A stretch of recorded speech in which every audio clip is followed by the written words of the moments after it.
Good afternoon, councillors and staff, and welcome to the Murrumbidgee Council meeting held on the 17th of June 2025. Just like to mention that we are holding this meeting a week earlier than normal, as the General Manager and I will be in Canberra next week at the National Alga Conference.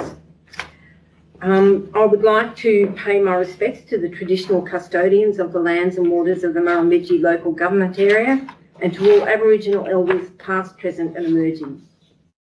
We are committed to honouring the continuing connection that First Australians hold to Murrumbidgee's land, waters and community as one of the oldest living cultures in human history. In the spirit of open, accessible and transparent government, and to ensure this meeting is open to the public, this council meeting is being recorded. This recording will be placed on council's website following the meeting. Everybody is all present and accounted for, so no apologies required. We'll move on to the minutes of the ordinary council meeting of 27th of May. Would somebody like to move that they are true and accurate record, please? Move Councillor Curfew, seconded Councillor Strawn. Those in favour, please say aye. Aye. Those against? Aye. Carried. Thank you. I'd like to remind councillors of any pecuniary interest declarations. I have one here on the table. Are there any further? No? We'll move on to the Mayor's report. Winter has well and truly arrived, and in the last 10 days we've had fog, frost, rain and wind all combining to make it chilly and a challenge for our work and recreational activities. In the Murrumbidgee local government area, we have enjoyed a national focus that has featured an innovative agricultural development and a volunteer-led historical reclamation project. The launch and official opening of the Honestly Riverina Limited rice mill on the 30th of May was a red letter day for the passionate and visionary investors that took a huge leap of faith, deciding to assume some control over how they grow their product, how they mill it, how they market it, and how they can achieve the best return for their product. At all times being cognisant of the environment, costs, innovative and new technology and global market trends. It was a huge display of confidence given all the associated challenges that this product has, a life and will continue to be a required staple nationally and internationally. The fact that Jerilderie, a small rural community, was chosen to host this development due largely to the close location of many of the investors engenders a positive and reaffirming mindset that Australian agriculture is required. It's what we do out here. We produce to provide food and fibre to clothe and feed our nation and the world. Congratulations to the movers, shakers, investors and growers.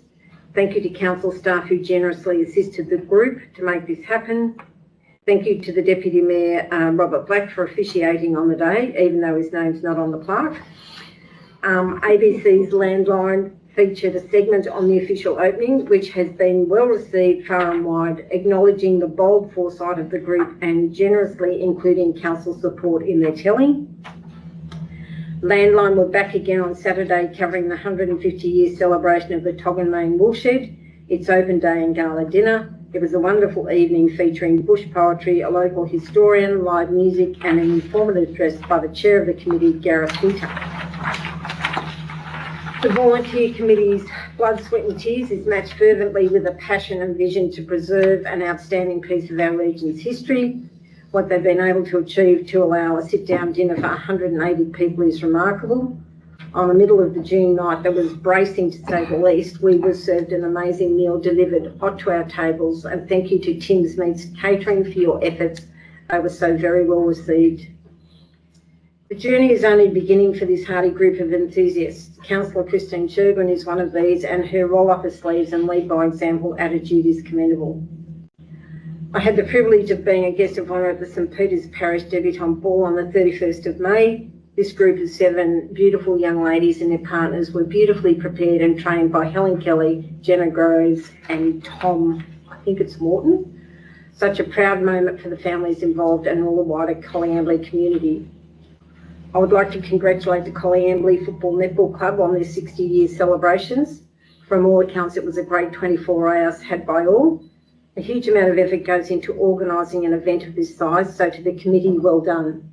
And they won the footy on the day, which I'm sure made the celebrations even sweeter. On the 9th of May, pop-up information sessions were hosted in Collie, Emberley and Murrumbidgee, featuring the successful renewable energy proponents Energy Co and Transgrid.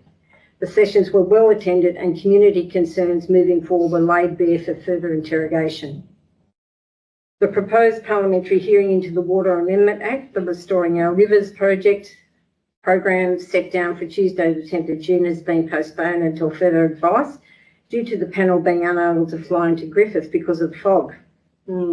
Yes, it is winter and we have had over a week now of fog. Disappointing, to say the least. I did, however, have the opportunity to catch up with Justin Clancy, who had made his way almost to Griffith for the hearing roadshow. Justin still has a keen eye for what is happening in our patch, and we were able to chat about biodiversity offsets, a proposal to split the Murrumbidgee Local Health District in two, and of course water. On the 11th and 12th of June, the General Manager and I attended the Country Mayors Association of New South Wales Regional Transport and Roads meeting in Orange, and yes, it was very chilly. We had the opportunity to speak briefly with the Regional Transport and Roads Minister, the Honourable Jenny Aitchison MP, and present her with our Sturt Highway Strategic Direction position paper, which was warmly received. We also had presentations from Joshua Devitt, the Chief Engineer of the Institute of Public Works, Susan Shaw from the Transport Policy Lead for Transport for New South Wales, Ol Selkovitz, the NRMA Infrastructure and Economy Lead, Jim Turner, UGL Regional Links, Infrastructure and Maintenance, which was about trains, and Essential Energy speaking on electrification. It's been a short month to accommodate our attendance at next week's ALGA conference in Canberra. Stay warm and drive to the challenging weather conditions we're experiencing at the moment. And below are just a list of the meetings that I have attended. Are there any questions? Councillor Jurglin. Only that it's Jess Groves. Oh, Jess. Right, and Billy Morton. Is it Billy his right name? Yeah. Right, okay. Can you please... Because Jenna Groves is Jess's cousin. Sister-in-law. Yeah, okay, yeah. No worries. Thanks. And just to add, we also had Kennett from the Reconstruction Authority. It wasn't Jeff Kennett, what was his name? From the Reconstruction Authority, and he gave us an absolute... Graham Kennett, and he gave us an absolutely brilliant presentation on the future of Reconstruction Authority and how it's going to behave, and they're going to be the major, all the funding and all the money is going to go through them. Transport for New South Wales will be an advisory agent for flood damage in particular, for roads, instead of being the funder and whatever and everything else like that. So quite akin to how Queensland works. So of course it's got to be good. What made his presentation credible was the fact that he'd actually worked in local government for many years, so he actually gets it. Yep. So thank you. Any Councillor Major? Can you just expand a little bit more on the proposal to split the Murrumbidgee Health District and what impacts that could possibly have, positive or negative, on our council area? Well, Councillor Major, we've been not included in any of the dialogue. If you've read any of the media press out there, the Murrumbidgee local government area is not even mentioned in our local members' reach. So we will need to address that. The rationale behind it is that our local member, Helen Dalton, feels that the area that the MLHD covers is far too large and unwieldy, and there is a line of thinking that the further west you go, the less you are considered in service delivery and opportunities to redevelop our health services.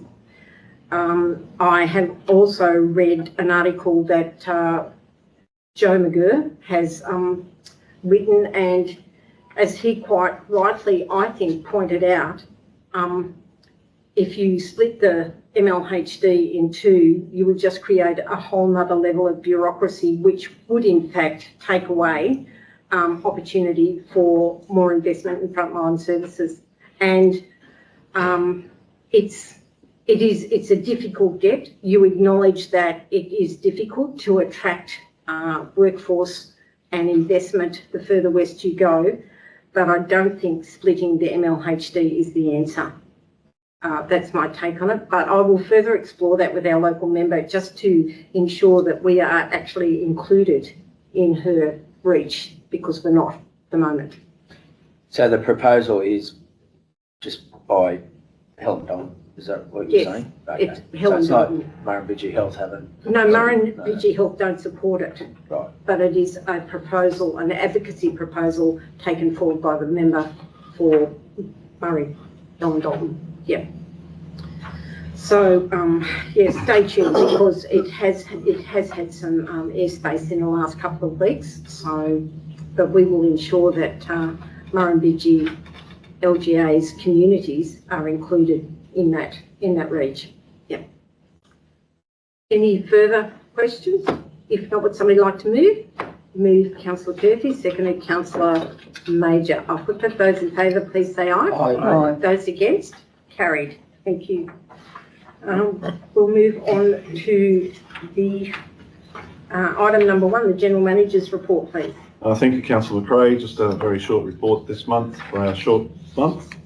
We're still waiting on the subdivision plans for the River Red Gum Estate before I can start the housing that we're looking to go there. The organisational structure is complete as of the 2nd June, and we're externally advertising for various staff to fill the gaps in the structure.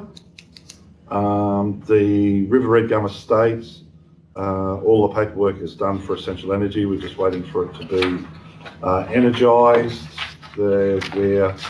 I sent 4 tenders, 4 expressions of interest out to real estate agents. Closed on the 6th of June. We received, I received 3, and we will approach that in a closed business report later on this afternoon. Darlington Point Preschool, I've finalised the consultation on the design. We'll move forward with them. We've given the plans to Transport for New South Wales since the one-way street in Beaumont Lane didn't come about. Waiting for a little bit of feedback from them. I've got the plan produced for a parking space on Boyd Street, which will go to stakeholder conversation after today's meeting. Expression of interest for the sale yards has been circulated, closing on the 27th of June. Only had one short conversation, and having a longer conversation with one chap, hopefully by the end of this week. And sale for properties for arrears, we've got three agreements, and I'm aware of 2 of the properties that may have sold privately, but we'll find out when the transfers come through and things like that. And the list of the movements from now until December. Any questions? Councillor Major. Just in regards to organisational structure, a couple of years ago we had, and I can't think of the correct terminology, I'm going to use cadetships. Yes. What were they called again? When we had people work for 12 months, young Traineeships. Traineeships, that's Yep. the word. Yep. Is there any scope in this new structure, or so I thought they were relatively successful, the Yep. program we ran? So the structure does not include traineeships, cadetships or apprenticeships. They are a budget item since they're a fixed term position in relation to that. We currently employ 2 mechanics through council budgeted funds. We received round 1 of the state government's fund for traineeships, and with that we've employed a apprentice carpenter, a Cert 3 in childcare and a diploma in childcare. They were the 3 that we applied for. Second round, we've just been successful with another 8 traineeships, and I'm not going to tell you what they are because I have not got a clue what those 8 are, but those last 3 and these 8 are fully funded by the state government. So and they go up to about 3 years. So in all, once we fill those positions, yes, we'll have about 13 or 14 under traineeships, cadetships, apprenticeships type things. So it's a great opportunity for young people in our town. Yep. So just of them 8, when would they come on board? So if I'm halfway or nearly We're halfway through year 11 or 12, Yep. and when would you expect to start? Like, would it be opportunity for them to start at the end of the school year? Or It certainly can, because some of the funding can be for 3 years, depending on which ones we've got. But I think they were expecting us to be able to fill them now, because there will be one more round, which will come out after this, around about when the school year ends as well. So we will see. Excellent. Yes. So John, do we go to the schools and promote that we have these opportunities available? I would have to defer to a higher authority, and it's me, but I don't know. Because Sarah works for me, and I haven't had that conversation with her. Can that be considered? Because if the opportunity is there, some people may decide to leave school now. Yeah. Yeah, that's right. Absolutely. That's right. Smart ones, exactly. Yeah. So I think if there's an opportunity for a visit or an information session for the schools, that would be very valuable. Yep. Okay. Great. Okay. Were there any further questions of John? I've just got a comment regarding the sale yards. I just had a phone call from ABC Radio about that. In Murrumbidgee, yep, so did I. So Okay. I did an interview with Edge FM at lunchtime regarding the sale of the sale yards, or the expressions of interest that are out there, and also ABC Riverina contacted me, and I told them I couldn't do it today. I'll do it tomorrow. The issue is a motive as well as It's a motive. financial. And given the fact that this area here, prior to irrigation, lots of the area and region's prosperity was off the sheep's back. So we are very mindful of the conversations we have around the expressions of interest and the proposed decommissioning of it, if that's what it comes to. So as John alluded to, he's having a further conversation hopefully tomorrow. The landscape has changed markedly Options Plus. in the last 10 years. And it's a very hard sell when you say that we have a maximum of 2 sales here a year. But how we manage the dialogue is probably what we need to keep forefront moving forward with the process. So I just thought I'd bring you up to date with that. Any further questions? If not, the recommendation will read that the information contained in the General Manager's monthly report be noted. Did somebody move it? No. Would somebody like to move? Move Councillor Strawn, seconded Councillor Murphy. Those in favour, please say aye. Aye. Those against? Carried. Thank you. Item 2, please. You. Okay. So item 2 concerns the remuneration for councillors and mayors for the coming financial year. As they do every year, the Local Government Remuneration Tribunals review the range of fees for councillors and mayors in New South Wales. And the ranges of fees are provided there in the paper and in the attachment as well.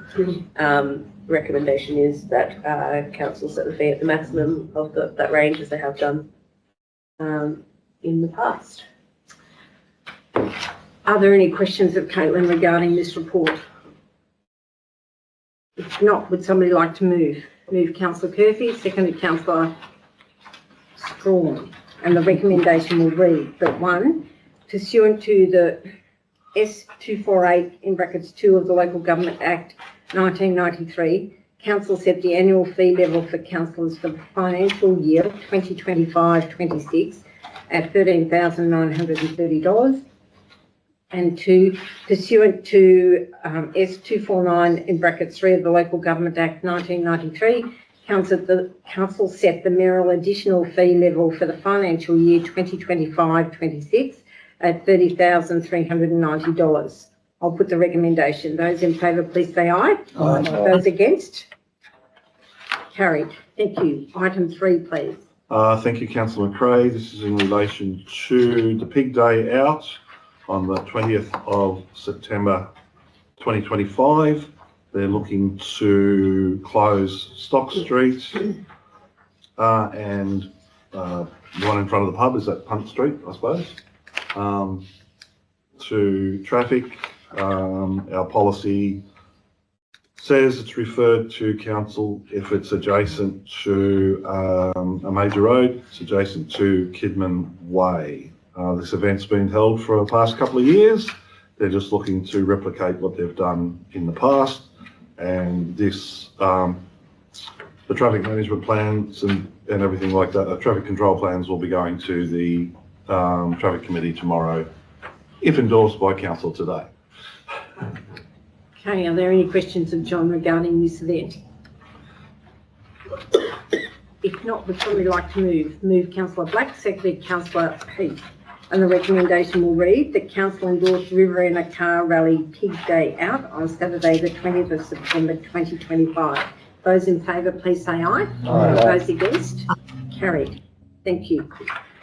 Item number 4, Murrumbidgee Tidy Towns Committee meeting minutes. Councillor Bryce, would you like to speak to these, please? That's the minutes from the June meeting of Tidy Towns. Yep.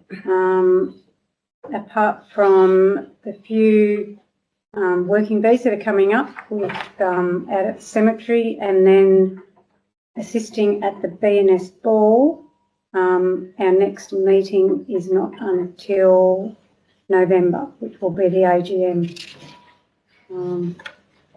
Take any questions, but there's really nothing. Okay. Councillor Major? Can you just expand on the project of the street library? Can you fill us in a little bit more? It's something that our 2 youngest members are attaining to as one of their school projects, is to hopefully have a street library, which is an enclosed Borrow box. basically, which is free. So it's something that books come and go as people would place them or take them. Okay, so an exchange sort of thing. It's yeah. So Bridget and Wilbur and Odette actually are each term in their school calendar they do a little project, and this is their project this term. So they were intending to write to council, and that letter will have more information. Okay. Are there any further questions of Councillor Bryce? If not, would somebody like to move? Move Councillor Heath, seconded Councillor Churgwin, that the Murrumbidgee Tidy Towns minutes be noted. Those in favour, please say aye. Aye. Those against? Carried. Thank you. Item 5, please. Item 5 is the monthly investment report, for the month of May 2025. I do have a minor correction to the report. So we've indicated that the NAB funds are sort of outside the parameters of the minorly, which was not a concern to me at all. But in reviewing the other day, the credit ratings for NAB they're actually AA rated now, not just single A rated. So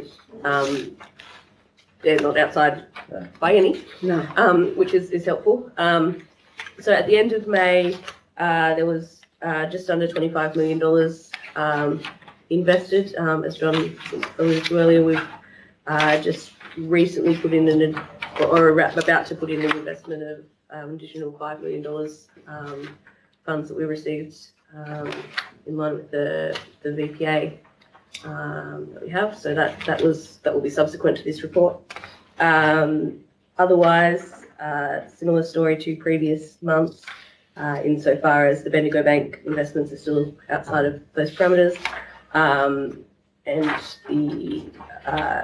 the A-rated investments are similarly for the same reason, just due to those changes to that investment policy that were made a little while back, and we are continuing to work on bringing those back in line. So otherwise, just recommending that council note the report. Okay, are there any questions of Caitlin, please, regarding this monthly investment report? If not, would somebody like to move, please? Move Councillor Major, seconded Councillor Murphy, and the recommendation will read, the council note the monthly investment reports identifying all money council has invested under section 625 of the Local Government Act 1993. Put the recommendation. Those in favour, please say aye. Aye. Those against? Carried. Thank you. Item 6, please. Gary. Thank you, through you, Madam Mayor. Item 6 relates to develop applications approved and made under delegated authority and reported to council for noting. Are there any questions of Gary, please? Councillor Churban. Jim Catback Road construction operation of the sand quarry, I thought they were already operating there, or they just expanding. That's an expansion. Right. Any further questions? No, would somebody like to move?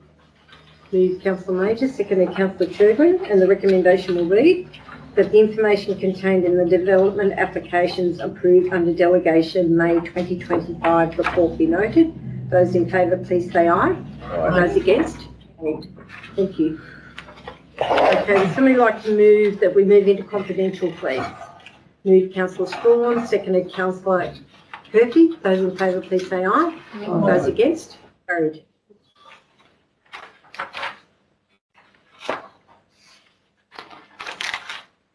Okay, item number 7, River Red Gum Estate Darlington Point price schedule. Moved on the recommendation, Councillor Major, seconded Councillor Black, and the recommendation will read, the council adopt the following price schedule for the River Red Gum Estate in Darlington Point. Category 1, lot 46 to 48, 110,250. Category 2, lot numbers 10, 20 to 27, 37 and 49 to 55, 126,000. Category 3, lots 2, 8, 9 and 15, 131,250. Category 4, lots 11 to 14, $141,750. Lot 5, Category 5, sorry, lots 7 and 28, $168,000. Category 6, lots 3 to 6, $210,000. Category 7, lot 1 and lot 30 to 33, $126,000. Category 8, lot 19, 29, 34 to 36, $147,000. And Category 9, lots 16 to 18, $152,250. I'll put the recommendation. Those in favour, please say aye. Aye. Those against? Against. Right. Third. Carried. Thank you very much. End of the lesson. And